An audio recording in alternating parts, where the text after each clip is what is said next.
De volta com o nosso Você Bonita para essa segunda-feira animadíssima e ó, quente aqui em São Paulo. Mas é claro que a gente sempre pensa na segunda-feira começar o programa com um assunto importante, com orientação, com conteúdo e que você pode e deve colocar em prática todos os dias. Hoje é segunda-feira que o Dr. Roberto está aqui no Você Bonita e o assunto que ele trouxe hoje, imperdível, saúde do cérebro. Já parou para pensar a importância disso?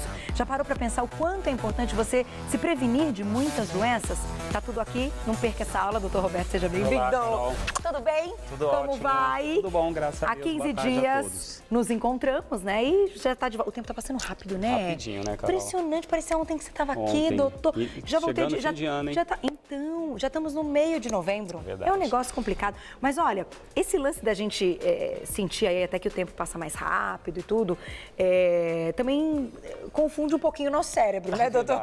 Verdade, Então, eu acho que a saúde do cérebro está ligada muito à nossa alimentação, que é o que Também, você vai explicar hoje. sem dúvida. Mas a gente acaba vivendo um estresse, algumas coisas Muita da informação rotina. do ambiente, né, Também. Carol? Isso muita também dá uma coisa. atrapalhada, né? Também, excesso de informação, até computador dá pau de vez em quando, Então, o cérebro também. imagine Muita nosso informação, cérebro, né? muita meta, muito estresse, né? Mas vamos lá, eu acho que realmente, Carol, a alimentação também é um divisor de águas, desde a infância, o que você falou também, independente da idade, a partir dos 60, a partir dos 70, mas quanto mais precocemente a gente tem uma alimentação, e eu vou dizer quais nutrientes são importantes para a saúde do cérebro, tá?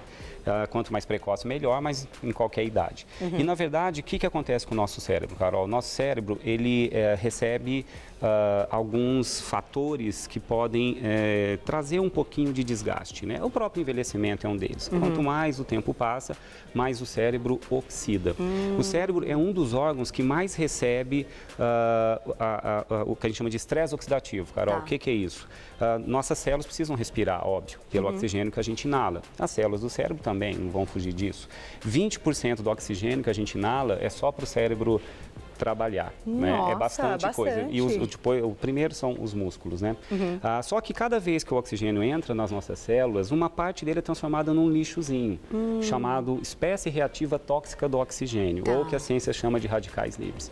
E o cérebro recebe uma carga grande de oxigênio e passa a ter uma oxidação. Esses radicais livres são formados em grande quantidade, só que nós temos uma defesa para que isso não nos traga problemas. A gente vai oxidando o nosso cérebro com o passar da idade, mas essa oxidação não pode ser muito intensa.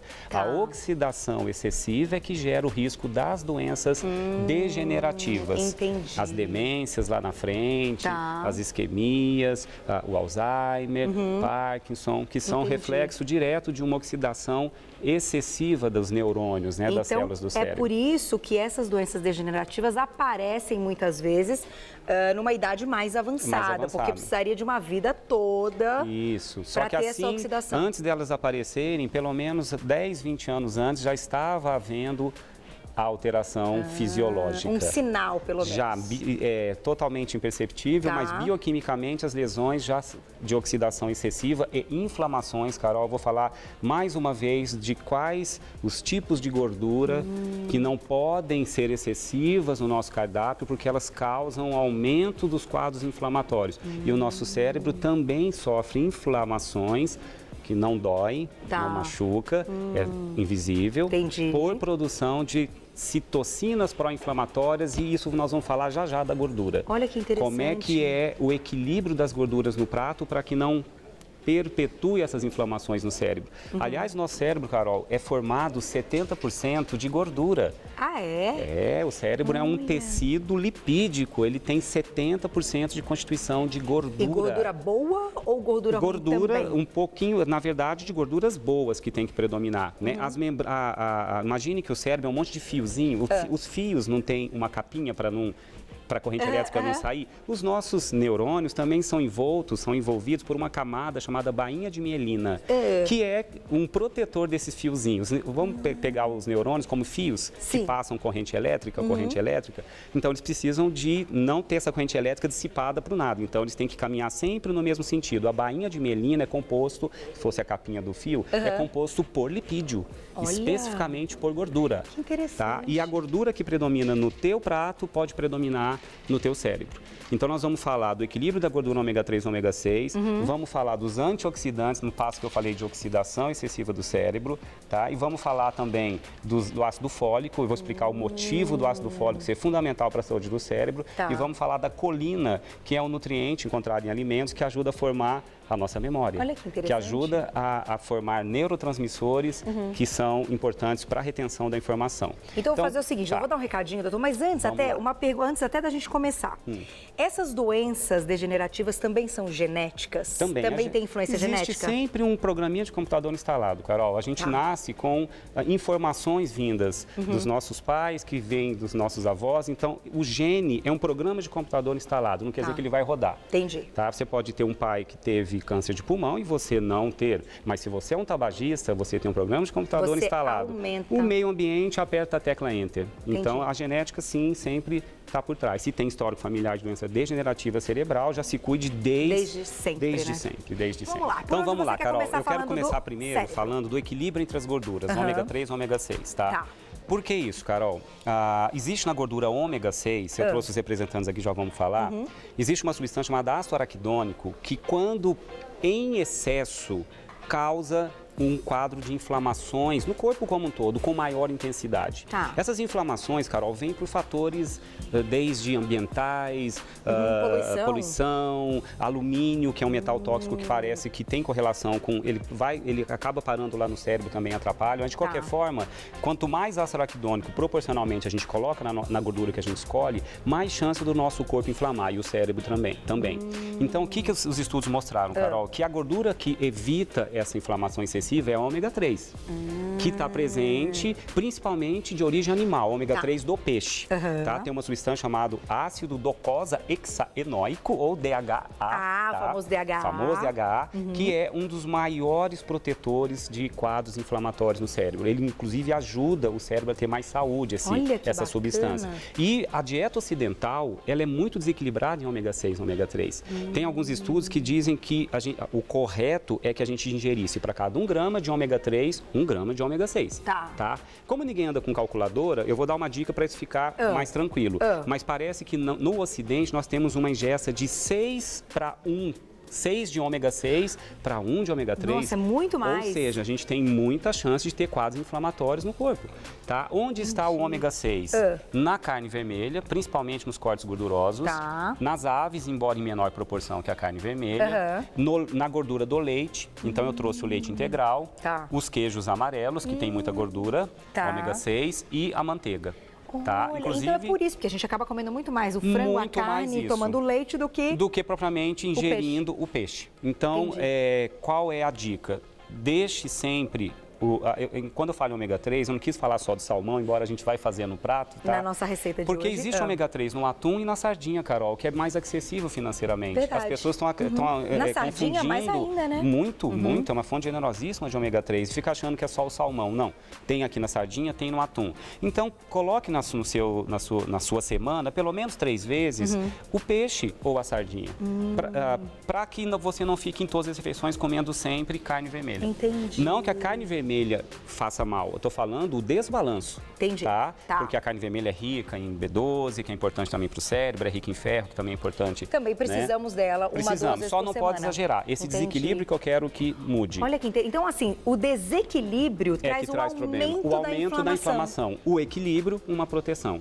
Tá? Se pender mais para ômega 3... não tem tanto problema, embora alguns estudos falam que o excesso de ômega 3 pode dar alteração na coagulação do sangue. Você vê que tudo é uma questão de equilíbrio, Carol. Olha, gente, que interessante. O equilíbrio é o que vale, tá? Então, coloque mais peixe no seu dia a dia, não fique escolhendo só a carne vermelha. Entendi. A conclusão da ciência, inclusive, quem tem mais doença degenerativa cerebral, exagera mais na carne vermelha, na manteiga, nas vísceras e no leite integral, na gordura do leite. Então, opte por leite desnatado, queijos mais branquinhos, né? Agora eu vou aproveitar para fazer uma pergunta, doutor, que eu lembrei do seguinte. Vou dar o exemplo do meu marido, tá? Mas vocês podem se identificar em casa.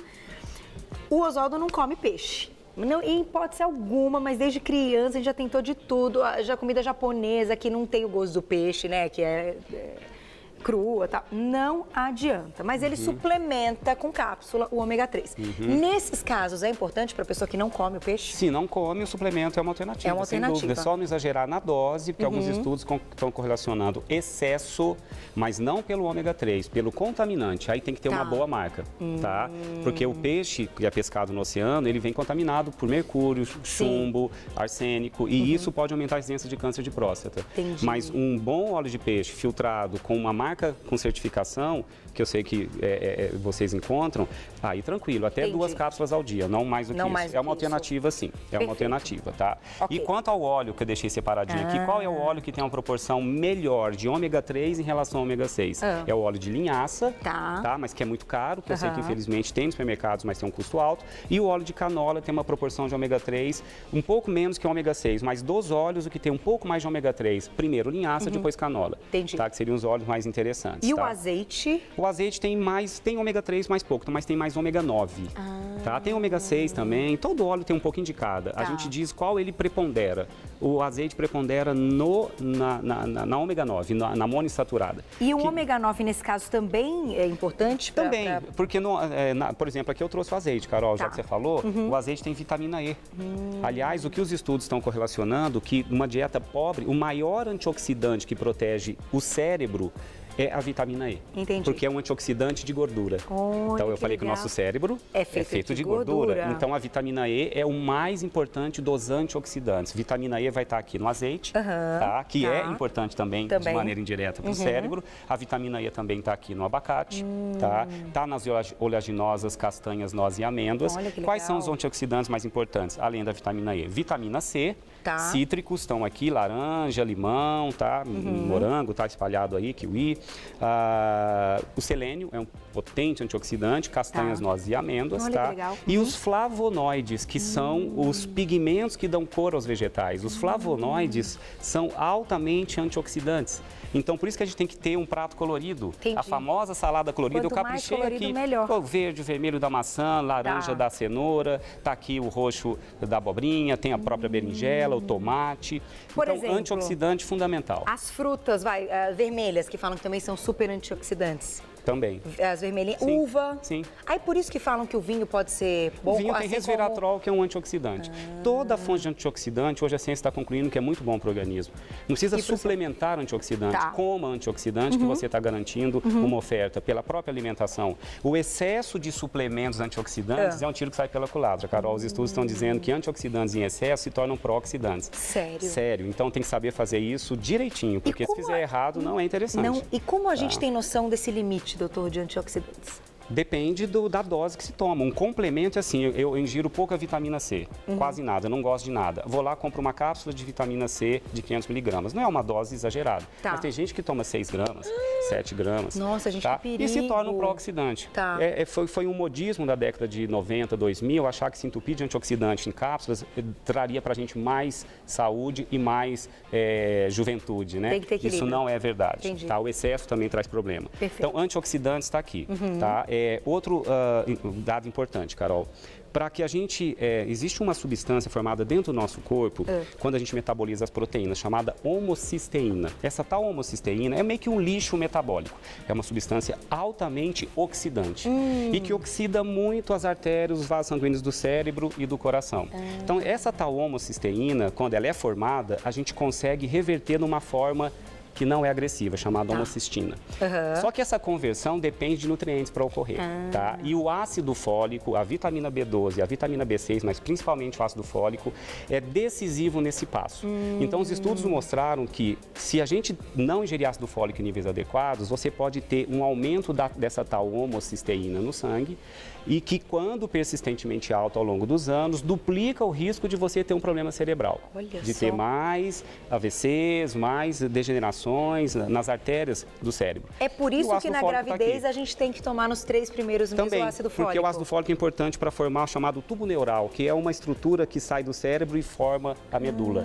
Então, quem tem déficit de ácido fólico na gestação pode comprometer o bebê. Olha, tá? Por isso que o ácido fólico é importante. Por que a gente tinha porque senão dá má formação no sistema nervoso chamado medula, tá? Então, isso é importante. Aliás, na gestação, Carol, mães que ingerem mais ômega 3 na gestação formam filhos com um cérebro com um quociente intelectual melhor no primeiro ano. Sério? Né? Então, já desde a Eu gestação, tomei a gravidez inteira. você já pode usar, com a orientação Olha que ótimo. do seu médico. Olha, isso é muito legal. Olha, o ácido fólico está aqui, Carol, tudo isso. Melão, cenoura, laranja, kiwi, banana, tomate, brócolis, repolho, abacate, alcachofra, folhas verdes. Olha quanto ácido fólico a gente tem aí. Tá? Bastante. Fácil. Não tem problema. Ácido fólico garante menos homocisteína alta no sangue e que garante menos chances de doença degenerativa futuro. Entendi. Tá? Agora, doutora, a gente poderia falar também que esses alimentos que estão aqui podem auxiliar na memória, já que a gente está falando do cérebro? Matou, veio falar agora. Ah, é? Parece que foi combinado, Carol. Ó, a gente já está no... A gente já está. Já está numa pegada aí legal. Não, e eu vou contar para você, gente, eu não trago perguntas anotadas que eu não gosto. Tem gente que acha que eu sou louca. Carol, você é muito pertinente, Carol. Você já sabe o que vai acontecer. Assim, eu presto muita atenção em cada papo que eu estou envolvida de fato, porque eu acho isso fundamental. Eu não, vocês podem ver, a minha ficha tem o nome do doutor, o agradecimento, e só o dia que eu entrar no estúdio com uma lista de perguntinhas, vocês me tiram do ar, vocês me internam, porque o negócio não tá é tão prazeroso que está do seu lado aqui, porque vai, Mas não é muito mais gostoso né? a gente fazer um bate-papo, assim, mais não gostoso. é? Com as curiosidades de quem está em casa, acho que vai conseguindo entender mais. Porque eu te garanto que a sua curiosidade foi de quem está em casa. Sem dúvida. Então, a resposta agora, também. vamos lá. Memória. O que os estudos mostraram? Que para a gente formar bem a nossa memória, a gente precisa de uma substância formada no cérebro, chamada fosfatidil serina, uma delas, e uma outra fosfatidilcolina. Tá? Esse fosfatidil vem do fósforo. O fósforo, a gente sempre lá na infância falava, fósforo é bom para o cérebro. Aonde o fósforo está? Nos peixes, nas carnes, desde que não exagere. Está distribuído em todos os alimentos o fósforo. Proteínas. Também no reino vegetal tem. A colina, para formar a tal fosfatidilcolina, está presente aonde? É fundamental uma dieta adequada em colina para que a gente tenha uma boa retenção da informação. Isso estou dizendo, autores de estudos estão mostrando isso, que legal. Tá? A colina está presente aonde? A fonte mais generosa, gema de ovo, riquíssimo em colina. Mais uma vez, eu sei que você não é muito fã do ovo, então eu olho mas quem não tem problema... Eu estou começando a ficar... as receitinhas da Malu já estou conseguindo colocar a gema. A gente conseguiu... Eu consegui colocar já a gema na receitinha da Malu, porque antes eu jogava todas as gemas fora. Gente. Mas o ovo hoje é inocente, Carol. O ovo, ele pode ter certeza que é considerado bom alimento pela ciência. Passou a fase que o ovo mata. Quantas calorias tem um ovo inteiro? Um ovo tem mais ou menos 90 calorias. Tá. Não é assim nada tão drástico. Não pode só fritar. Não pode usar frito. Aumenta muito. Mas se a gente ficar só com a clara, quantas calorias tem só a clara? Diminui para 50 calorias, mais ou menos. Não é muita coisa não, tá? Bom, a gema de ovo tem colina. A colina está aqui no arroz integral, no germe de trigo, nos cogumelos comestíveis. Que legal. Castanhas, nozes e amêndoas. Olha que interessante, Carol. Se você olhar o formato de uma noz... Né? É o cérebro. Muito legal isso. É muito linda, né? Nossa, acho que a natureza dá dicas pra gente. É verdade. Olha que fantástico. Né? Não parece? O cérebro. Muito legal. Aqui, o brócolis também, ó. De vez em quando ele parece, mas só que verdinho, ele tá aqui também, ó, no seu desenho, então acho que a natureza já tá dando essa dica pra gente, né? Ó. Verdade. Tá aqui, ó. Parece um cérebro, né? Então só que também faz bem. A colina é fundamental. O alface, ó, tem colina, a cenoura e todos esses que eu falei aqui do ácido fólico também tem colina. Entendi. Tá? Também tem colina nos vegetais verdes escuros. Então, uma boa oferta de colina garante já uma chance de você ter uma retenção da informação. Agora, lógico, Carol, existem situações patológicas, existem infecções no cérebro, virais, bacterianas, existem traumatismo craniano, existe deficiência de circulação sanguínea, que são condições talvez geneticamente determinadas. O traumatismo craniano não, é por intercorrência. Mas tem algumas patologias que exigem o medicamento para que o cérebro também não tenha uma perda intensa de cognição. Entendi. Tá? Os alimentos são preventivos e melhoram sem dúvida a qualidade de vida em qualquer idade, Carol. Né? Em qualquer idade. Essa pergunta é muito frequente até em congresso. Mas adianta, depois dos 60, começar a ter uma alimentação? Adianta muito. Sempre. Modifica sim. Nunca é tarde. Nunca é tarde. E eu trouxe aqui num pedestal, Carol, porque eu quis, até coloquei aqui uma corzinha diferente. Vamos ver, deixa o câmera pegar. Aqui, vamos virar para cá, ó. Acho que ele vai pegar ali, não é isso? Cúrcuma. A curcumina. Curcumina. Presente na cúrcuma, curcumina é o princípio ativo, presente na cúrcuma, que vai virar o açafrão, tá? Também o curry tem. A curcumina tem estudos mostrando que tem um poder anti-inflamatório e antioxidante muito potente. Ah, é? E parece que os estudos estão tentando utilizar a curcumina como preventivo ou diminuidor do risco das doenças degenerativas cerebrais. Já existem estudos em fase avançada. Ainda cedo para a gente... Então, temperar, colocar num franguinho grelhado. Sim. E é muito gostoso, né? É. Então, o curry também. Também. Tudo que tem a curcumina. A curcumina, que é o princípio ativo mais interessante nos estudos em termos de proteção.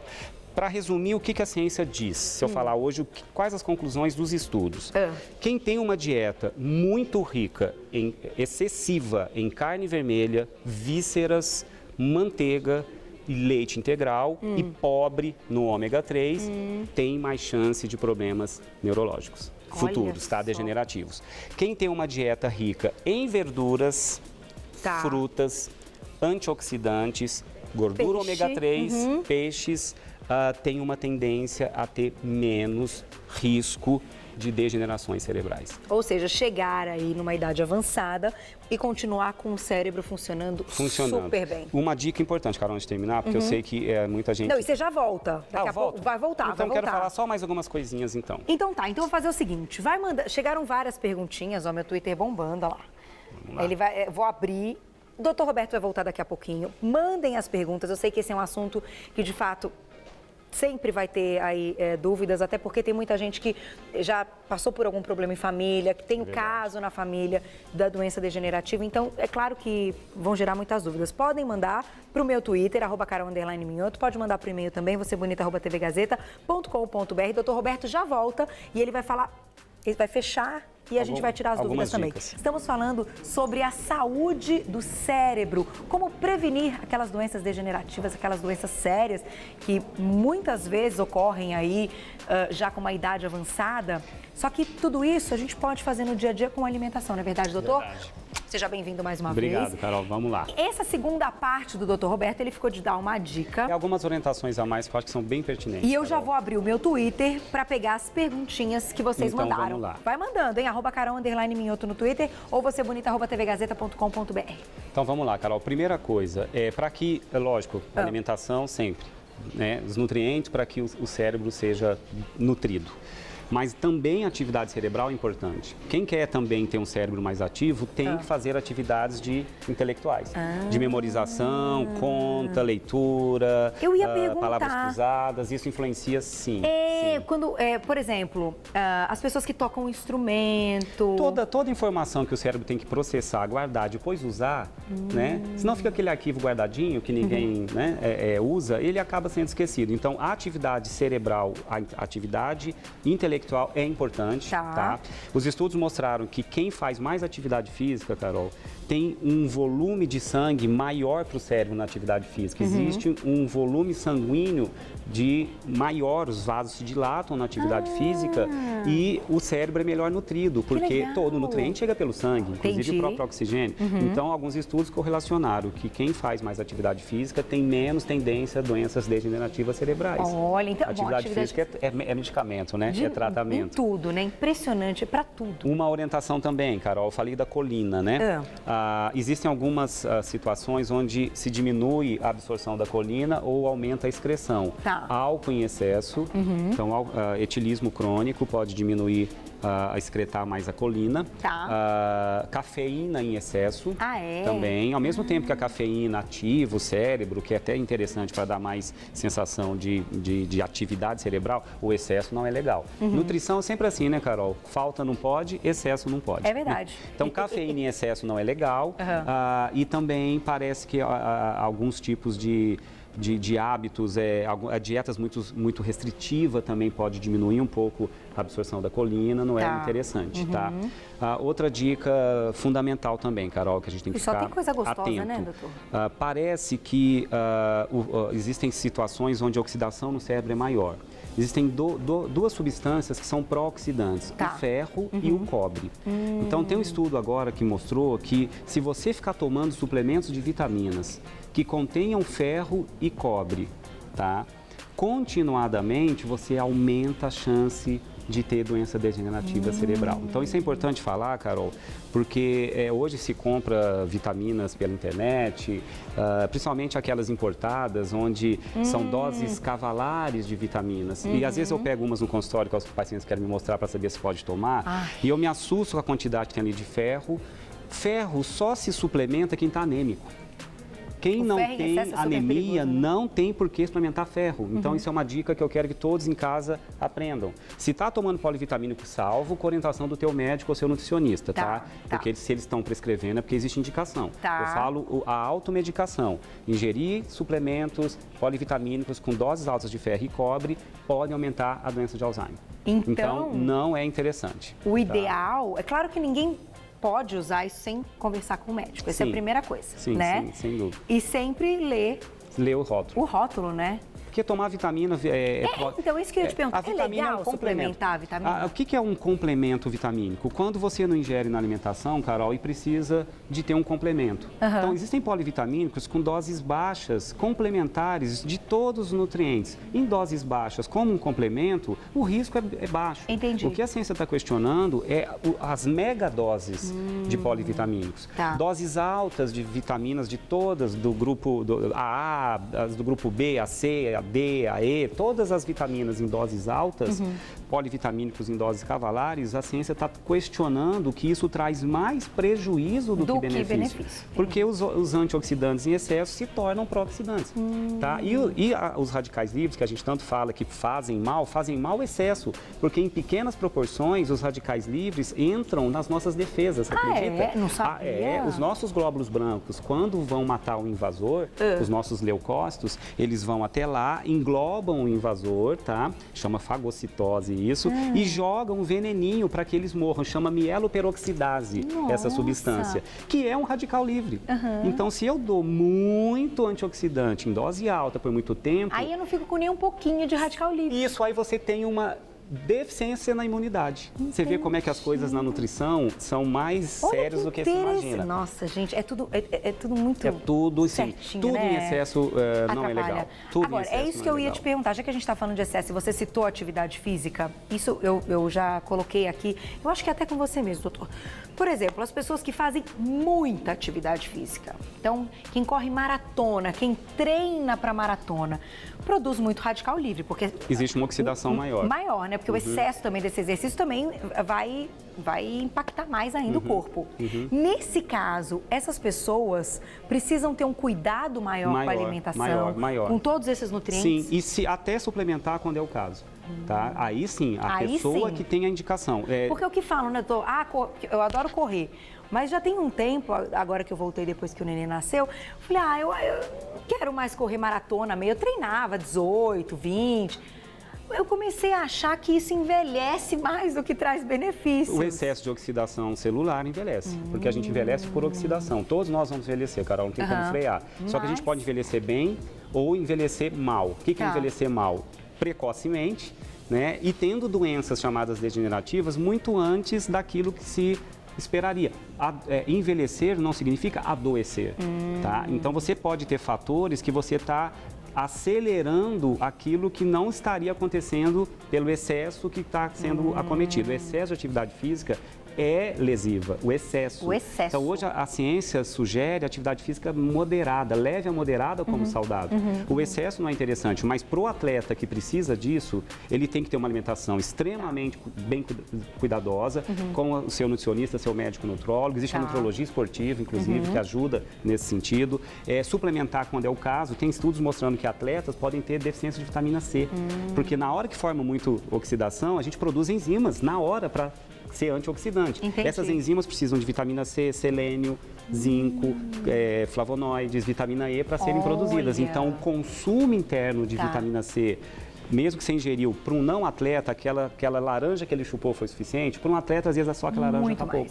Então, a suplementação, ela tem indicação com orientação médica, sem dúvida. Isso não deve ser usado sem qualquer tipo de critério. É uma alternativa interessante, mas as cápsulas nunca vão substituir o alimento. Eles apenas podem completar aquilo que teu corpo está necessitando. Tá? Nesse sentido, é bem-vindo a suplementação. Fantástico, doutor. Não, e eu gosto de tocar nesse assunto, porque tem muita gente, é claro que a gente começa a falar da atividade física que é importante, e a corrida, por exemplo, a corrida é um esporte que vicia. Né? É verdade. Vicia porque aumenta a endorfina, que é uma substância que dá uma sensação. Impacto. Você fala assim pra mim, vai pedalar. Eu não gosto de pedalar, eu gosto de sentir o impacto, eu gosto da corrida. Só que tem gente que se empolga e acaba levando isso tão a sério que quando vai ver, tá tão viciado que começa a correr 20 quilômetros várias vezes, por vários dias da semana.